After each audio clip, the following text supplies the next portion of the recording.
amazing moments happen, you don't have that damage to follow up. Yeah. Now, having the carry there and kind of locking people down and then having that safety net of the heal as well could be beneficial, but still, I think the biggest question mark is the Kaja possibly locked in here, right? Because, okay, that's the Claude. So Claude's coming up. This is a very different trend of the draft that we're not used to seeing, I feel like. The Claude is one of the theory-crafted answer to the ultimate bonding strategy because they group together. You have our Thievery as well as the Blazing Duet.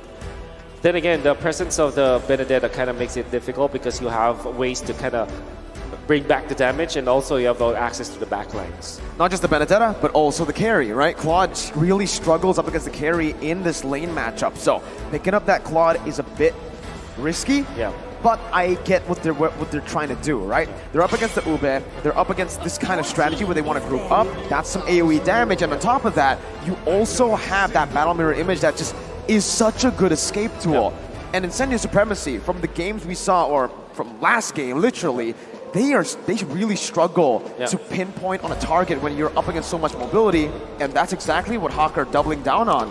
Joy, Grok, Mobility. Mobility. Mobility. Not only that, but too, I mean, the fact that technically you don't know where the Grok is going just yet. You don't know where the Joy's going. Because, Jungle Grok. well, that's stretching it a little bit, but it could work. I mean, but still, Roam Grok, side lane Grok, Joy could go in the jungle, could go in the side lane. We've seen that happen too. Heck, we've seen her in the mid lane too, right? So still, that's something there to consider. Obviously, Claude going to the gold lane. So still, the targeted bans here are towards the jungle for Incendio Supremacy. They take out that Martis. They don't want to deal with that utility. I mean, just the tankiness. They might even take one more jungler out if for Team Hawk here. Because the response from Incendio Supremacy, they know that stat from Man with his Kadita. They take it out, and there you go. That's actually a great choice here, the Valentina, because you don't have to worry about them taking your ultimates as well. Yeah, wild charge. What's Rosa going to play now, right? What is Rosa going to play? Yeah, still have the Savior, perhaps. Oh, man, up against that dive? Yeah, but the dive is just way too good. Maybe a Lilia, perhaps, if they are allowed to. But, you know, Team Hawk can just snatch that away if they... that actually fits their composition, too. So, they are... Incendio Supremacy in a very bad spot. Eudora going to be banned out. One of the heroes that Team Hawk actually played, too. Interesting. It's one of the pocket strategies or pocket picks for Man in the mid lane. Now it's time for Team Hawk to go for pick, and I honestly think at this point they need a mid laner, right? Do they want to go for something like the Lunox and take it away? No, they go for something like a Faramis. Yeah. So you mentioned Lilia. I personally like the Lunox here for Incendio Supremacy. Up against so much mobility, you need someone to be able to burst them down before they even notice, right? And Lunox has that kind of capability. Lilia, on the other hand, very hard to hit those skill shots with a lot of mobility being placed, a lot of blinks as well, like the Claude. Let's see what they go for here. That's the Lunox pick coming through. Well, what do they pair it up with? You're looking for a jungler. Fredrin still is good. They need that. They need that. They need a front liner. Well, Barrett is also available, so that's also one consideration. Barrett's Fredrin. That's right. I have a crazy idea. What if they pick up a Leomord, or actually a Balmond? A Balmond? Yeah, but that's very unlikely. Leomord is a choice. No, we haven't seen Balmond. Okay. Yeah, the Barretts. Solid front line, right? They go for the efficient pick again. Not much risk with this pick. Very good clear. Yeah. Still an overall good pick. Again, it's still something, you know, utility jungle. You can focus on the objectives. That's what you need to do. Almost probably like the second best choice if Martis is banned out, right? So I guess if you look at Incendio Supremacy specifically, they've got their bases covered. I really do want to see how the Benedetta is utilized as well, if they can kind of just put pressure around the map this time. Maybe it's Incendio Supremacy that's being like, hey, Team Hawk, respond to us this time, right? But even just looking at this, I really am interested. Okay, it's a Diggy. It's Diggy mid. Wait, Diggy roam, Faramis mid, and that's the Grok in the jungle. Yep. No, it's Gary. No, it's Gary. Oh, it's Gary, man. I know you were excited to see it. Come on, but Gary. Do you want to see Gary in a single dash hero, an ultimate for a dash? You don't want to see that. You want to see Waka Gary. Yeah, that's a Gary. Joy. That's a Gary. Joy. Joy is a Gary pick. Well, I mean, we'll have to see. Again, this is a very still weird, unorthodox draft, right? But it's Team Hawk. What can we? This is kind of something you. What's that saying with Malaysian teams? There's a certain saying. Right? You're never sure. You're never sure. Yeah, I was thinking. No, I was thinking of the Tagalog version. But yeah, you're never sure, right? With these Malaysian teams here, but. Again, crucial match here. They're match point for Team Hawk. Incendio Supremacy, even looking at the lineup, they've got great tools, again, like they did in the previous game. But can they make it work here? Ladies and gentlemen, we're loading up into the land of Dawn. Match point for Team Hawk. Incendio Supremacy looking to extend the series. Who comes out on top? It's gonna be very difficult to find out. You're looking at Incendio Supremacy. It looks like a very difficult lineup to pull up. Yeah. I mean, I'm just talking about like ease of execution here. There's like so many conditions for Incendio Supremacy. If their composition is good, it's really looking good. But when it comes to like the raw damage or execution for Incendio Supremacy, it's definitely more difficult compared to Team Hawk. I agree, right? Incendio Supremacy, looking at their composition, there's a lot that needs to go right, and especially that gold lane, because they're going to really bank on the fact that Sunshine and Rosa can melt down the frontliners from Team Hawk, and the bursters, the divers, technically, Gary, Panda. The way Incendio are playing right now is they're peeling with damage. Yep. I thought you were going to mention the Ghost Bursters, but I feel like Faramis, in a way, isn't as strong as okay. Missed it. Not going to be able to get that, but still, I mean, very reminiscent of the previous game, right? A lot of early action here. The best thing, though, is if no one is able to get that first blood before that first turtle comes out, Wolf, who's got the advantage for that first objective? I think Incendio Supremacy, just because of the fact that they have the Barretts, is very strong in the first few minutes of the game. And when it comes to like turtle fights, you can hold your ground utilizing your Daytona's Welcome. You can still pick up the Retribution when the fighting gets dicey, so you are actually immune to stuns or crowd control during that period. So I guess to answer your question, Incendio Supremacy should take advantage of that fact. Well, let's see, right? Because early on, you can already see the matchup here. Sunshine is doing it a little bit better than Panda in the gold lane as expected. Because of this, Incendio do have a bit more pressure to play on towards the turtle, with Alien rotating to the mid lane and actually lane swapping with Rosa. Rosa wants to get that level 4 quickly. The turtles reset it, and they're both just going to disengage. Yeah, everybody's got to be pretty much careful here at this point, but across the board, all green lights for everybody. So it really comes down to how they utilize this, especially even with the Time's Journey on Min here. But the poking coming out. Alien with a petrify the final blow. That's a Time Journey, but Min's going to be taken out. First blood over to Incendio Supremacy.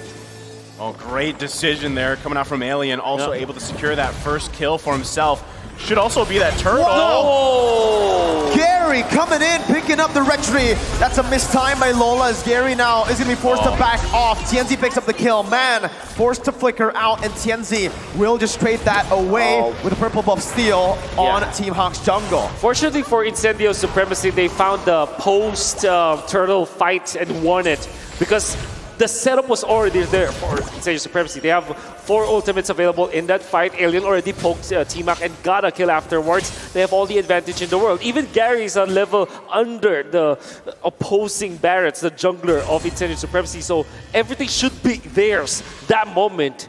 Fortunately for T-Mac, they got the turtle, but they lost the post-turtle fight. Yeah, I mean, already off to a great start here for Incendio Supremacy. Again, playing around with this lead that they have. And really, I mean, a lot of it too, Sunshine just being able to farm up as well as he can. Now, he had the Corrosion Scythe. He's going to be working on the next item. Yeah. You got to protect Sunshine, allow him to scale up, because right now, a lot of that early damage with Rosa having an early kill here, running that last worship, you know it's going to hurt, right? And Tienzi, like we mentioned in the draft, having this Barrett's pick and just kind of being able to secure an objective with a Daytona's Welcome, being immune to CC, is really going to benefit you here, because with this early lead, you got to continue to compound interest it, build upon it, and transition to mid-game. And the thing is, Incendio, they have the lead whilst also having 2 very late game heroes that needs to scale, right? Remember, Rosa and Sunshine, they're waiting for items, man. Yeah, they're going to be waiting for their major core items. I don't know if Rosa is interested in going for the Lightning Truncheon, but since they are utilizing this Lunox in an Ube setting, you want more of those AoE damage. And of course, Sunshine gonna be waiting for the Wind of Nature before they fight, so that Panda as well as Lola will be nullified by Incendio Supremacy. Man, I just feel like there's also just a lot of magic damage from Team Hawk. You can already see action more for this turtle. Shadow Stampede bringing TNZ back. Alien in the midst right now. That's going to be the healing coming from Blessing of the Moon Goddess. As TNZ finds the extra fire as well. It's combo together. Min finally pops a time journey, but it might be a bit too late. He's 1 HP. Panda's very, very low. Alien's looking for the dive. Flickers out. Gary now caught. That's a Phantom Splash. Gary gonna be falling down to the hands of Rosa. Meanwhile, Sunshine, that was a 4v5 and Incendio won. I mean, 4v5, and you just saw, that's how much the sustain from the Estes pick works so well, because you saw everybody was quite low, but no follow-up, no kill was converted for Team Hawk. Rosa, the Ruby Diddy play. The Lunox bomb just zones out the members of Team Hawk. And eventually, Incendio Supremacy are going to be able to take over the map. The aggression is going to be there. It's time for the ultimate bonding experience. Hell, the Turkish delight. You can now taste it. It's how big served to Team Hawk. 3.7k gold lead. And we have to talk about the Joy pick now because we mentioned it in the draft. Our team's picking Joy just because Joy's a good pick, because it seems like right now the Joy isn't really working out for Team Hawk. The Radiant Armor pickup coming out from the Barrets, which is TNZ. More of a sacrificial role now, going for just tank ability. Allow them to nullify the effect of the Joy.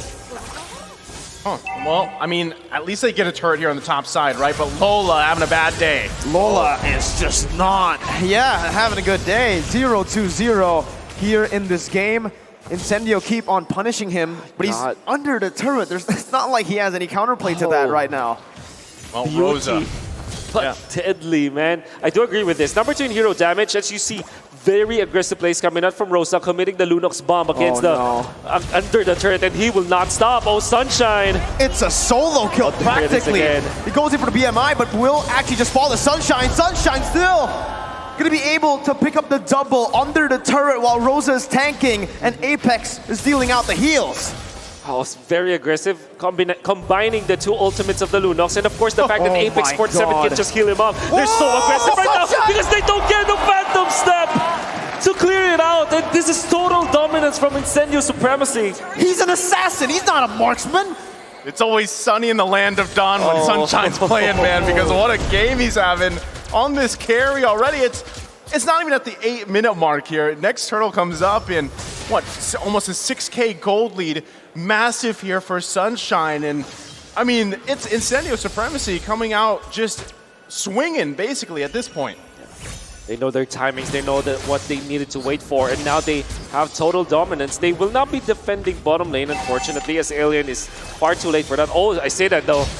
Joy is not a great pushing hero, unfortunately. Definitely not right. I mean, in terms of damage and team fights too, he hasn't really been able to dish out that much. Panda clearing out the mid lane, getting some pressure back onto the team, but Incendio, with their Benedetta that's ahead 2 levels, they're gonna control the side lanes 100%. Alien with Eye for an Eye, getting out, Gary jumping in, that's the final blow, back to worst Team Hawk. Stampede brings him back, but it's all for Lord Alien, oh my god! Almost finds a trade. I mean, that's just how far ahead Incendio Supremacy is.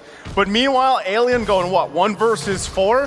Lord just taken by Incendio Supremacy, and now their eyes are up here on the top side of the map. The maneuver coming out from Incendio Supremacy, classic to the strategy that they wanted to utilize.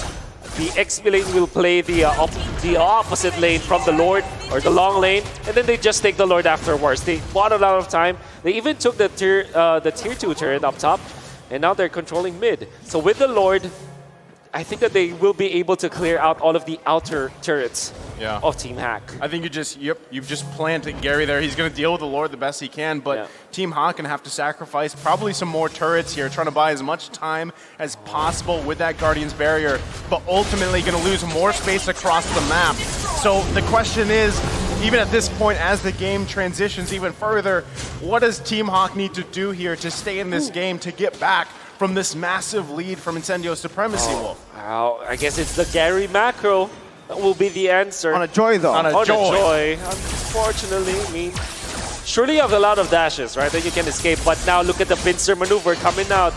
Alien's just buying time. He is buying time. Now, you can see Gary, the great escape, trying to run away. Apex 47 is waiting. There's Gary. Is going to be able to dash away towards TNZ. That's so many dashes. Hey, Gary gets out. It's clean, and it was easy. Giving the thumbs up as well as he escapes that again. Maybe that's why, maybe that's why Joy's picked, because you get to do that, right? But still, does it actually... Is it actually value as, especially mid-late game, team fights? especially late game team fights? Because I can't recall who said this, but it's almost like Joy is kind of like a mosquito, right? You're just kind of buzzing around, and it looks really cool, looks really flashy, but is the damage there? Especially when you're considering it with how much magic damage is on Team Hawk. Yes, you have the Genius Wand there, right? You have the Glowing Wand already, but is this enough, Wolf, for them to start to contest these fights? I think that he's more of a shredder. So to answer your question, it will not be enough, but if he transitions to more of a shredder and Panda will be the sweeper, surely that will be enough damage. Combination of magic as well as physical damage in an AoE setting. So that might be what Team Hack is waiting for. They're waiting for critical mass onto Panda, who is holding on to just the Wind of Nature and Golden Staff. What? And look at them go. Man, forced to use a time journey. Alien chasing him down. That's going to be the damage from TNZ in the back. Flanking, getting the position down. Lola defensive, wild charge out. Panda gets out, but when... oh my god, in the time of just one basic attack from Claude, Sunshine is able to dish out, like, what, 2 passive procs? Yeah, and look at this. Lola doesn't have the flicker, and you can see Min is dead for now. Panda will have to just back down. They don't have any team fight integrity heading into the second Lord of the game. Incendio will just take it for themselves. What Incendio did is just to force out some of the resources of Team Hack. What? Even the Lord was shredded. My goodness. I didn't even see the Lord. He's just gone. I mean, this is a tough situation here, right? Definitely. And you're really wondering, again, was the Diggy the best option with all the available heroes here? And still, at some point, it's really tough for Team Hawk. They're going to have to defend in their base here as that Lord is still marching down the mid lane. And, I guess they can buy themselves more time, and that's what Gary's really trying to do, just keep pressure here in the bottom side. But still, when does Panda get to that point where he is a threat here? It's going to be really tough for them to defend. Gary's too far. 9,000 gold, lead 2 with the Lord already in on the base turret. Team Hawk trying to defend right now, as that's going to be the top lane base turret taken down. TNZ with a Deathless Welcome, forcing the time journey early. Man, still trying to buy some time. Goes for the Shadow Stampede to zone the other members away. One base turret down. Gary cutting the waves in the mid lane, denying the push from Incendio Supremacy. I'll just be able to push out. So what Gary was able to accomplish is to defend the turret without him being in there. That's the mid lane. However, top lane still falls to Incendio Supremacy, inching to a 9.1k gold lead for now. And all of their heroes have all of the core items that they needed. Very tanky Benedetta, very tanky Barretts, and a lot of sustain. Oh my goodness! Wow! While in the wild charge, he gets melted down by Rosa and Sunshine. Now they're on the base. The Cold Altar has been placed, but Gary's going to be able to actually lose all that out. Oh my god, that single target damage is unreal. Incendio targeting base right now. Panda with Wind of Nature. You cannot win of nature, magic, and true damage. Incendio strikes back. My goodness. Very different game here that we saw from Incendio Supremacy. Very strong showing too. I mean, was this the full force of the Turkish Delight, Wolf? It seems like it. We did say, we prescribed it after the first game that they should be answering all of those split pushes that Gary was able to do. It's what they did instead is to put a hero to actually manage a thing that's Benedetta, and then ban out the 2 of the heroes that they cannot